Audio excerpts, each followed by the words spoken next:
আজকে আমাদের সমাজের ভিতরে, রাষ্ট্রের ভিতরে যাদেরকে যুবকেরা আজকে সুপারস্টার মনে করে, নিজেদের আদর্শ মনে করে, এদের কিন্তু চরিত্র ঠিক নাই, জাতি আজকে বুঝে ফেলেছে।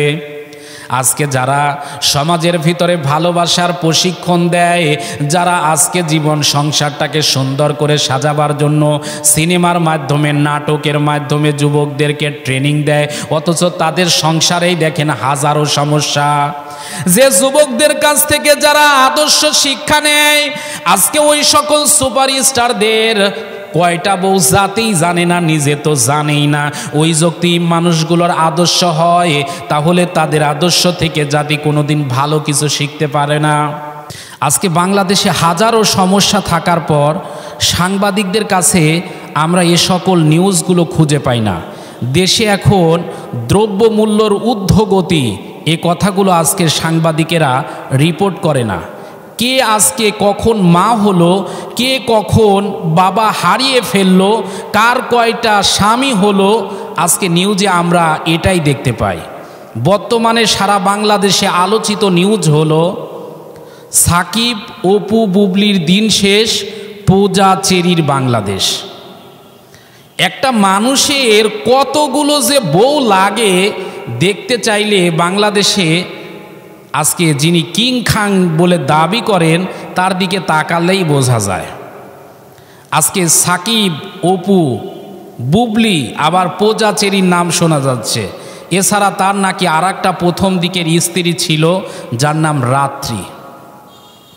এই ঘটনাগুলো যে মিডিয়াতে হচ্ছে, বলার সময় তাকে কিং খাং বলে তাকে উৎসাহ দেওয়া হচ্ছে, সুপারস্টার বলে তাকে আরও উৎসাহ বাড়িয়ে দেওয়া হচ্ছে।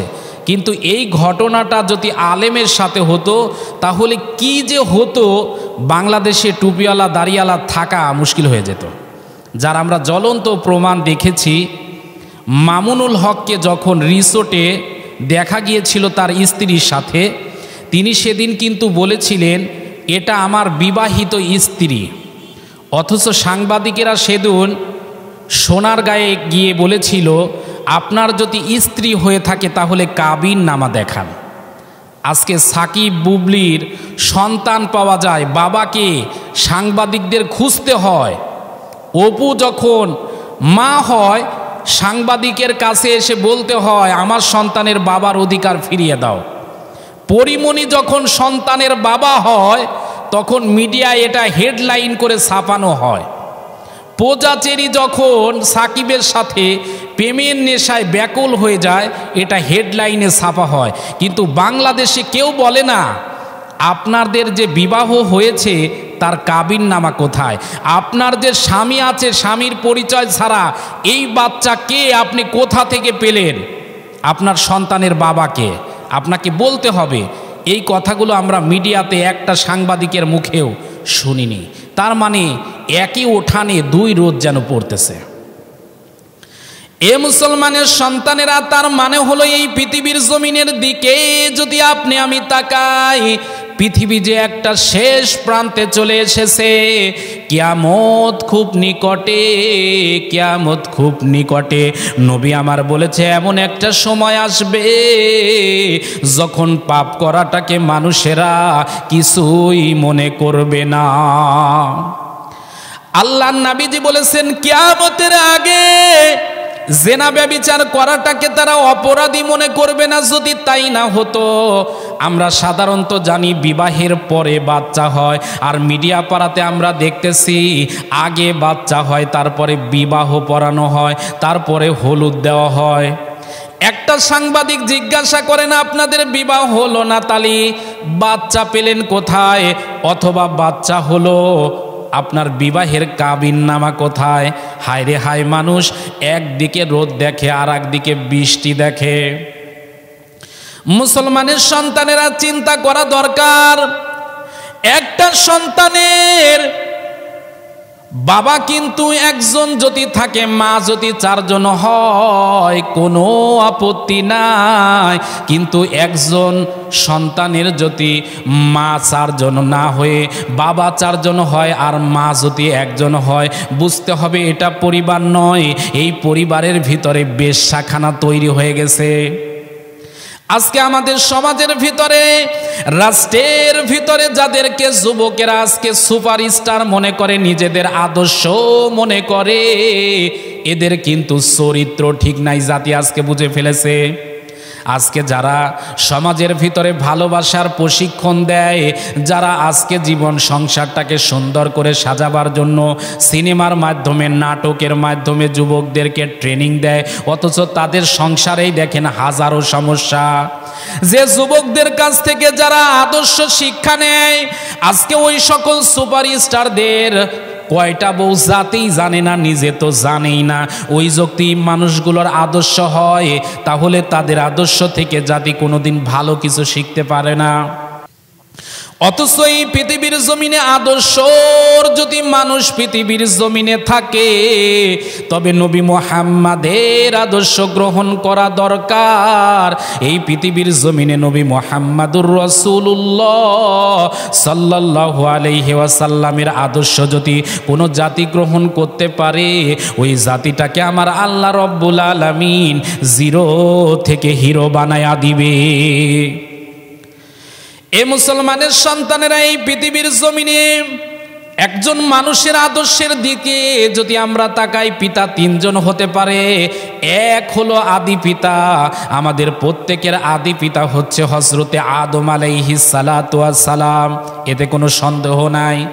দুই নাম্বার পিতা, আমরা প্রত্যেকেই পিতার মাধ্যমে এসেছি।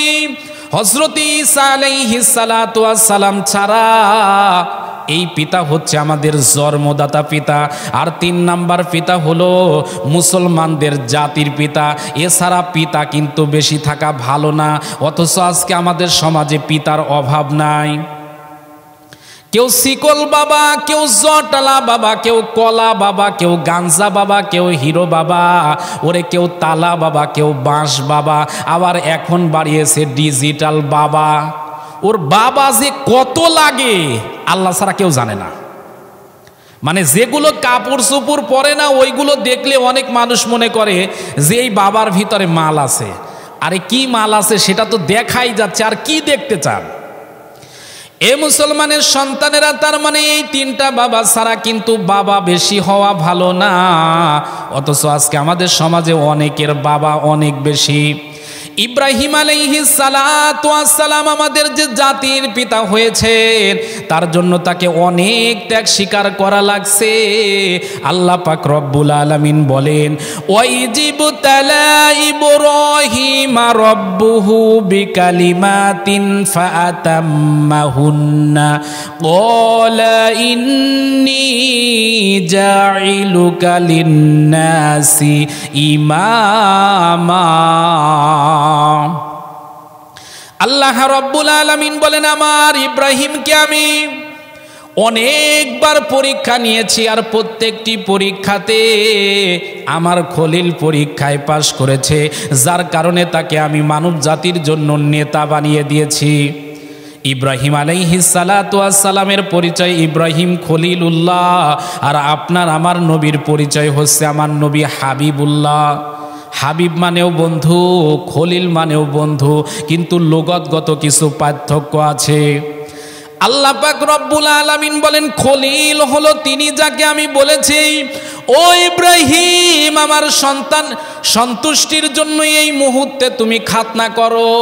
ইব্রাহিম আলাইহিস সালাতু ওয়াস সালাম কোনো প্রশ্ন করে নাই, গাছের মাথায় বসে থাকা অবস্থায় খাতনা করেছে। আমি বলেছি, ইব্রাহিম তোমার সন্তানকে মরুভূমিতে রেখে আসো। ইব্রাহিম নবী কোনো প্রশ্ন করে নাই, স্ত্রী এবং সন্তানকে মরুভূমিতে রেখে এসেছে। আমি বলেছি, ইব্রাহিম তোমার সন্তানকে এই মুহূর্তে কোরবানি করে দাও আমার জন্য। ইব্রাহিম কোনো কথা বলে নাই। ইব্রাহিম নবী আমার জন্য সন্তানকে কোরবানি করার জন্য মিনা প্রান্তরে নিয়ে গিয়েছেন, যার কারণে আমি খুশি হয়ে আমার বন্ধুকে নাম দিয়েছি খলিলুল্লাহ। আর আমার নবী আখিরি জামানার পয়গম্বর বিশ্ব নবী আমিনার দোলাল, এই পৃথিবীর জমিনে আশেকানদের হৃদয়ের স্পন্দন। বিশ্বনবীর নাম হচ্ছে হাবিবুল্লাহ। আল্লাহ পাক রব্বুল আলামিন ডাক দিয়ে বলেন, হাবিব আপনার মর্যাদা ইজ্জতকে আমি এত বাড়িয়েছি, প্রত্যেকটি নবী ওহী আনার জন্য নির্দিষ্ট একটা জায়গায় গিয়ে আমার জন্য অপেক্ষারত থাকতো। আর আপনারও ওহী আনার জন্য কোনো জায়গায় যাওয়া লাগবে না। আপনি যদি ঘরে থাকেন জিব্রাইল আসবে ঘরে, আপনি যদি উটের উপর থাকেন জিব্রাইল আসবে উটের উপরে, আপনি যদি মসজিদে থাকেন, হেরা পর্বতের গুহায়ও থাকেন, হেরা পর্বতের গুহায় ওহী নিয়ে জিব্রাইল আসবে। তার মানে আপনি যেখানে কোরআনের আয়াত আসবে সেখানে। আপনি এমন একজন দামি নবী বানিয়ে দিলাম, প্রত্যেক নবীর ঘরে জিব্রাইলের মতো ফেরেশতা এসেছে কতগুলো গোনা গোনা বারবার, কিন্তু আপনি এমন একজন পয়গম্বর যে নবীর ঘরে নয়, তার জীবনে আমি আল্লাহ পাক রব্বুল আলামিন জিব্রাইল মতো দামি ফেরেশতাকে 24,000 বার উপস্থিত করে দিয়েছি। আপনার আমার নবী এত দামি, আল্লাহ পাক বলেন হাবিবুল্লাহ আপনাকে আমি এত দামি বানিয়েছি, আপনার কদম মোবারককে আপনি যদি উঁচু করেছেন, আমি আল্লাহ রব্বুল আলামিন আপনাকে একেবারে ঊর্ধ্বগমন করে আমি 7 আসমান ভেদ করে লৌহে মাহফুজ ভেদ করে আরশে আজিম পর্যন্ত আপনাকে পৌঁছিয়ে দিয়েছি। হে রাসূল, আমি আপনাকে ভালোবেসে আপনার নাম দিয়ে দিলাম হাবিবুল্লাহ। তাহলে এই পৃথিবীর জমিনে আল্লাহ পাকের নবী ইব্রাহিম আলাইহিস সালাতু ওয়াস সালাম আমাদের জাতির পিতা, আর আমাদের নবী আখিরি নবী তিনি হচ্ছেন হাবিবুল্লাহ। এই নবী রাসূলগণ আমাদের আদর্শ, কিন্তু আমাদের যুবকদের আদর্শ যদি আজকে সাকিব খান হয়, আমাদের আদর্শ যদি আজকে শাহরুখ খান হয়, আমাদের আদর্শ যদি সালমান খান হয়, তাহলে এ জাতির অবস্থা খুব কষ্ট এবং খারাপই আছে। আপনি আমি মুসলমানের সন্তান হলে অবশ্যই নবীদের আদর্শ মানা দরকার, সাহাবীদের আদর্শ মানা দরকার, তাহলে দুনিয়া এবং আখিরাত অবশ্যই ভালো হবে। আল্লাহ পাক সবাইকে দুনিয়া থেকেই কোরআন এবং হাদিসের সহিহ বুঝগুলো গ্রহণ করার তৌফিক দান করুন। ওয়া আখিরি দাওয়ানা আনিল হামদুলিল্লাহি রাব্বিল আলামিন। আসসালামু আলাইকুম ওয়া রাহমাতুল্লাহ।